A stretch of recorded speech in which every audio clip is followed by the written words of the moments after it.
السلام علیکم ورحمۃ اللہ وبرکاتہ۔ الحمدللہ رب العالمین والعاقبۃ للمتقین والصلاة والسلام علی اشرف الانبیاء والمرسلین نبینا محمد وعلی آلہ وصحبہ اجمعین۔ رب اشرح لی صدری ویسر لی امری واحلل عقدۃ من لسانی یفقہوا قولی۔ اللہم انفعنا بما علمتنا وعلمنا ما ينفعنا وزدنا علما۔ جیسا کہ آپ کے علم میں ہے کہ جس مبارک مہینے سے ہمارا گزر ہو رہا ہے یہ شعبان کا مہینہ ہے، یہ رجب اور رمضان کے مہینے کے درمیان میں آتا ہے۔ اس مہینے کے کچھ ایسے فضائل ہیں یا اس مہینے کی کچھ ایسی اہمیت ہے جو کہ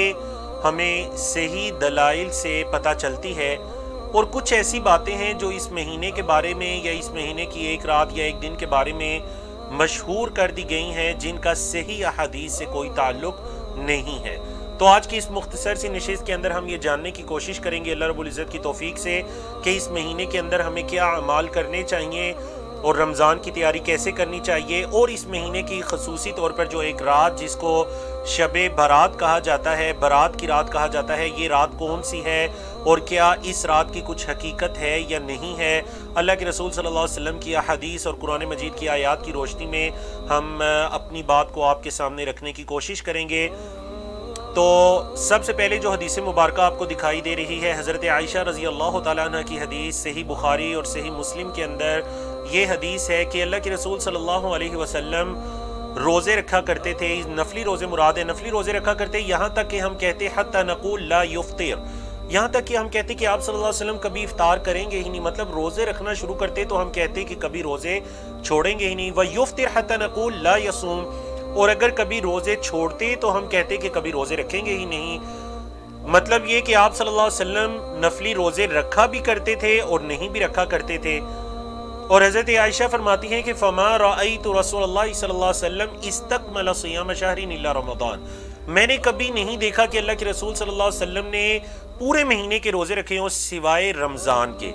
یعنی صرف ایک مہینہ ہے رمضان جس میں آپ صلی اللہ علیہ وسلم پورے مہینے کے روزے رکھا کرتے تھے۔ اور فرماتی ہیں کہ وَمَا رَأَيْتُهُ أَكْثَرَ صِيَامًا مِّنْهُ فِي شَعْبَانَ، کہ جس مہینے میں آپ صلی اللہ علیہ وسلم سب سے زیادہ روزے رکھا کرتے وہ شعبان کا مہینہ ہے جس میں آپ صلی اللہ علیہ وسلم سب سے زیادہ روزے رکھا کرتے تھے۔ تو اس وجہ سے آپ صلی اللہ علیہ وسلم کی سنت اس حدیث سے، اس مفہوم کی دیگر بہت سی حدیث سے کہ اللہ کے رسول صلی اللہ علیہ وسلم شعبان کے مہینے کو روزوں کے اندر گزارا کرتے تھے، حتیٰ کہ بعض احادیث کے اندر حضرت عائشہ فرماتی ہیں کہ آپ صلی اللہ علیہ وسلم شعبان کلہ یعنی مکمل شعبان کے روزے رکھا کرتے، تو کلہ سے مراد بھی اکثریت ہے، یعنی شعبان کے اکثر دنوں کا روزہ آپ صلی اللہ علیہ وسلم رکھا کرتے تھے، کیونکہ عرب کا یہ طریقہ کار ہے کہ وہ اکثر کے لیے کل کا لفظ استعمال کرتے ہیں۔ اب اگر ہم اس کی علت کو جاننے چاہیں یا سبب کو جاننا چاہیں کہ آپ صلی اللہ علیہ وسلم اس مہینے کے اندر کثرت سے روزے کیوں رکھا کرتے تھے، تو ہمیں اس حدیث کی طرف چلنا پڑے گا جو سنن نسائی کے اندر ہے۔ حضرت اسامہ بن زید رضی اللہ تعالیٰ عنہ کی روایت ہے، کہتے ہیں کہ قلت یا رسول اللہ، میں نے کہا ہے اللہ کے رسول، لم ارک تصوم شہرا من الشہور ما تصوم من شعبان، اے اللہ کے رسول صلی اللہ علیہ وسلم میں نے آپ کو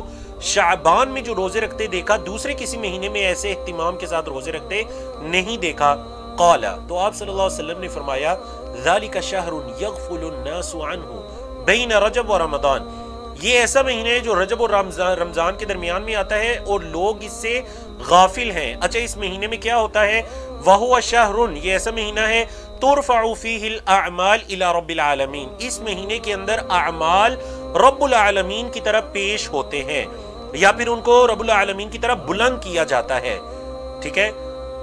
ترفع کا مطلب اعمال کو بلند کیا جاتا ہے۔ تو آپ صلی اللہ علیہ وسلم نے وجہ بتلائی کہ فَأُحِبُّ أَن يُرْفَعَ عَمَلِي وَأَنَا صَائِمٌ، تو میں یہ پسند کرتا ہوں کہ جب میرا عمل اللہ رب العزت کی طرف بلند کیا جائے تو میں روزے کی حالت میں ہوں۔ اللہ رب العزت کی طرف اعمال کو بلند کرنا یا اعمال کا بلند ہونا یا پھر اللہ رب العزت کے ہاں اعمال کا پیش ہونا، علماء کرام نے اس کی مختلف صورتیں بیان کی ہیں۔ ایک صورت یہ کہ دن اور رات کے اعمال اللہ رب العزت کے ہاں پیش ہوتے ہیں، مطلب رات سے پہلے دن کے اعمال اور دن سے پہلے رات کے اعمال اللہ رب العزت کے ہاں پیش ہوتے ہیں، ایک یہ صورت ہوگی۔ دوسری صورت یہ ہو گئی جو ہفتہ وار کے ہفتے میں 2 دن ایسے ہیں، یوم الاثنین اور یوم الخمیس، مطلب سموار اور جمعرات کے دن اللہ رب العزت کے ہاں اعمال پیش ہوتے ہیں۔ اور تیسری صورت جو اس حدیث کے اندر بتائی گئی جسے سنوی کہتے ہیں کہ سال کے اندر ایک مرتبہ شعبان کے مہینے میں اعمال اللہ رب العزت کی طرف بلند کیے جاتے ہیں یا انہیں اٹھایا جاتا ہے۔ جی تو یہ اس کی مختلف صورتیں ہیں۔ بہرحال جو مقصد ہے دیکھیے وہ اللہ رب العزت جو رحمان ہے، رحیم ہے، غفور ہے، اس کی طرف سے اپنے بندوں کے لیے یہ آسانی ہے، یہ اللہ رب العزت کی رحمت اور مغفرت ہے۔ اللہ اکبر کے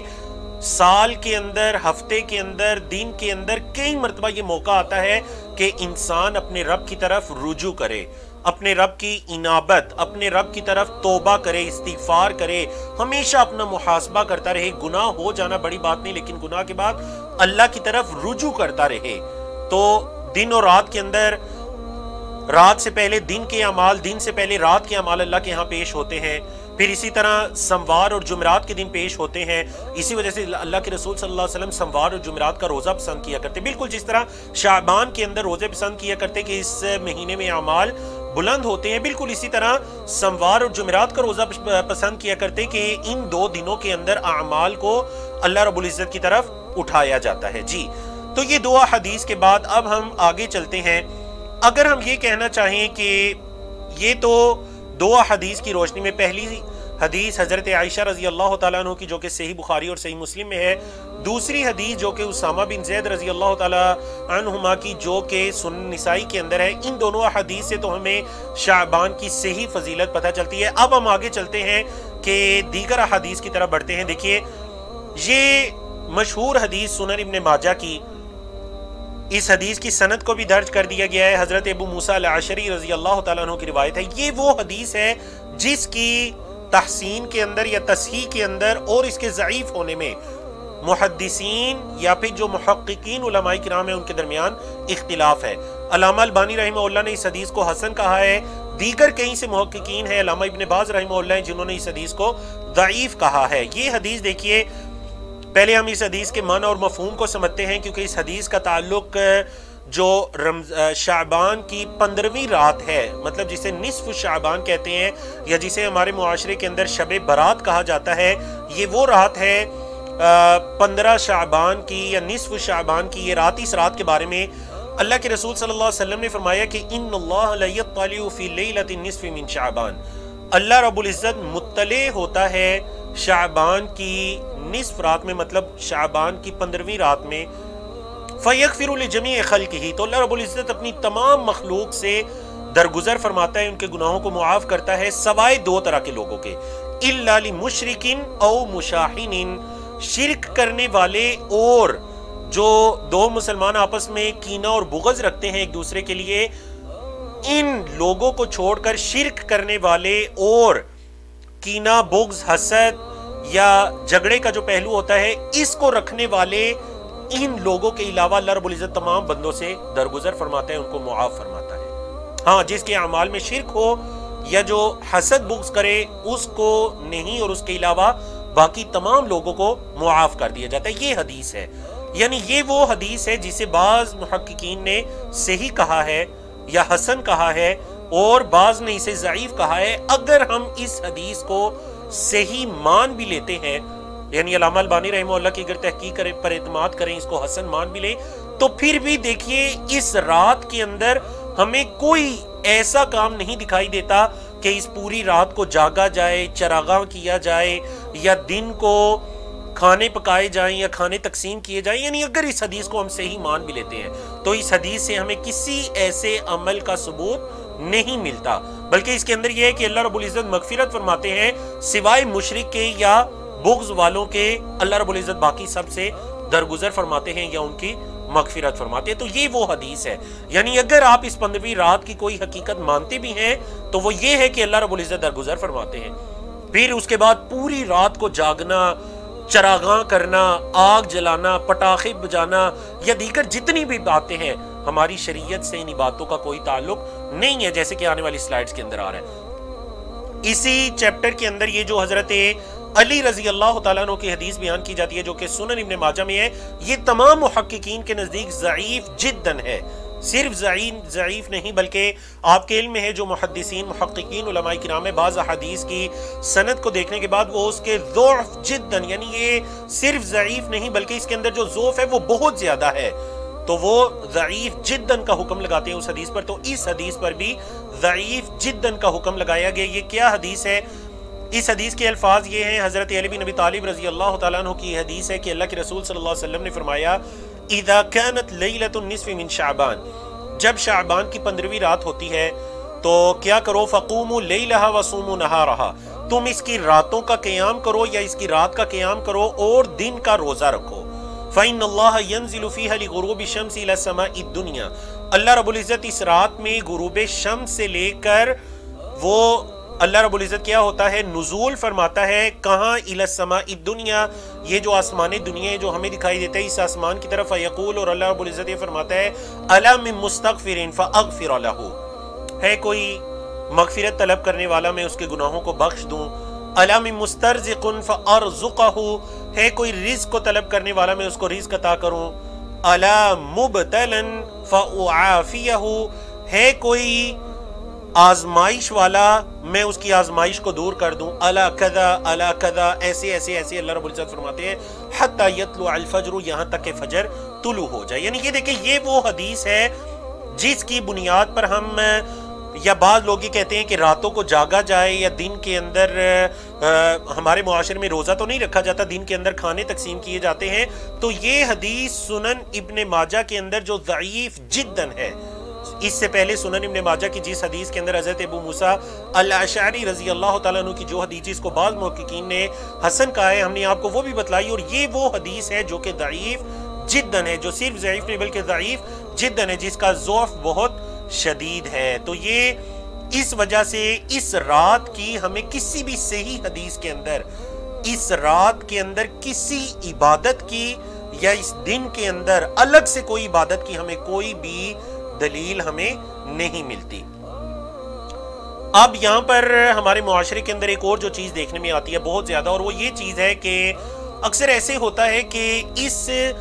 رات کی جتنی فضیلتیں آپ سنیں گے وہ سب لیلۃ القدر کی فضیلتیں ہیں.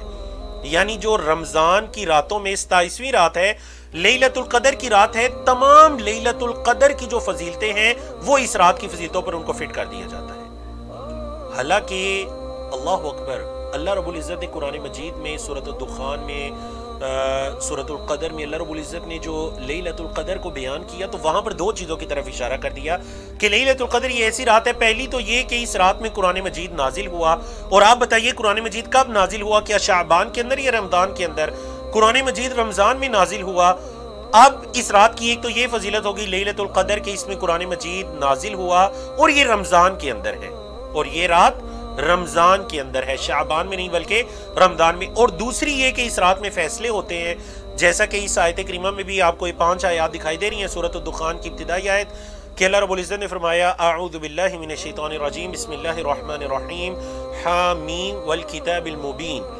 انا انزلناہ فی لیلۃ مبارکہ انا کنا منذرین فیہا یفرق کل امر حکیم. ہم نے اس قرآن کو نازل کیا کس میں؟ فی لیلۃ مبارکہ، ایک برکت والی رات میں. فی لیلۃ مبارکہ، اس رات سے کیا شعبان کی 15ویں رات مراد ہے؟ نہیں، یہ وہ رات ہے جس رات میں قرآن مجید نازل ہوا. اور دیکھیں اس رات کی ایک اور خصوصیت بیان ہوئی آیت نمبر 4 میں کہ فیہا یفرق کل امر حکیم، ہر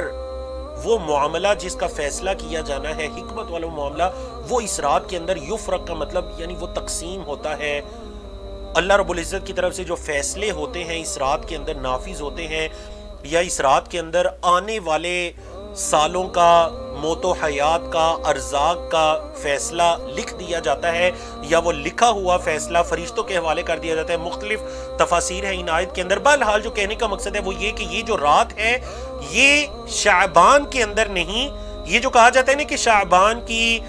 15ویں رات میں یہ لیلۃ البرات ہے، اس رات میں فیصلے ہوتے ہیں، رزق تقسیم ہوتا ہے، وہ جس رات میں رزق تقسیم ہوتا ہے، جس رات میں فیصلے ہوتے ہیں، وہ رات وہ ہے جس میں قرآن مجید نازل ہوا. اور قرآن مجید کب نازل ہوا؟ قرآن مجید تو رمضان المبارک میں نازل ہوا، وہ شعبان میں نازل نہیں ہوا. دیکھیے